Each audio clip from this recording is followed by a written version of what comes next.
I used to sleep around for money, and I regret it. After high school, I figured there were easier ways to make money. No exhausting jobs, no mind-numbing shifts, just maintaining my appearance, eating right, dressing well, and regular health checkups.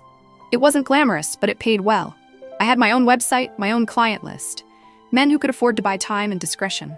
Wealthy men. Rado watches, gray sweatpants, luxury cars, the type who didn't care what the world thought of them. And most nights, it wasn't even about the act itself. Most nights ended with long conversations about how women treated them, about the emptiness of their marriages, about how even money couldn't fix everything. I listened, pretending I understood. But deep down, I realized something. Money doesn't solve problems. It just gives you the liberty to work on them and the luxury to pretend you're fine. That night, I made a decision. It was going to be my last. My final appointment was with a regular. He was different from the others. Tall, dark, physically fit, but a geek at heart. He wasn't married, had no kids, but he carried responsibilities, siblings, aging parents. He paid well, never disrespected me, never treated me like a thing to be bought. I had a strict rule, never make it personal. But with him, it was. Not because of how he touched me, but because of how he looked at me. Like I was human, like I mattered. And maybe that was why it hurt the most. Because I knew, no matter what, he'd never see me the way I saw him. At the end of the day, I was just a sleepwalker.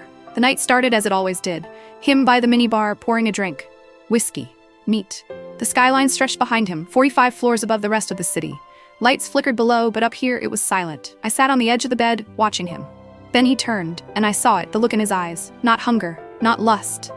Something else. Respect. And in that moment, something inside me shifted. For the first time, I felt like I deserved respect. I wasn't just an expensive secret tucked between cold hotel sheets. I was more. And in that warmth, in that realization, the room burned. Not with need, but with something deeper. Something real. I woke up to sunlight creeping through the curtains, and he was still there. Not asleep, not sneaking out. Sitting in the chair by the window, shirt half unbuttoned, laptop open, cigarette in hand. I pulled the sheets around me, watching him. "You stayed?" I asked. He looked up. Calm, certain. "I think I like you." I froze. That wasn't part of the script. That wasn't how this worked. I hesitated. He sighed, closing his laptop, putting out his cigarette. "I know this wasn't supposed to mean anything," he said. "But it did. To me, it did." I felt my throat tighten. For the first time in a long time, I didn't feel like running. For the first time in a long time, I felt seen. I didn't know what would happen next. I didn't know if love was even possible for someone like me.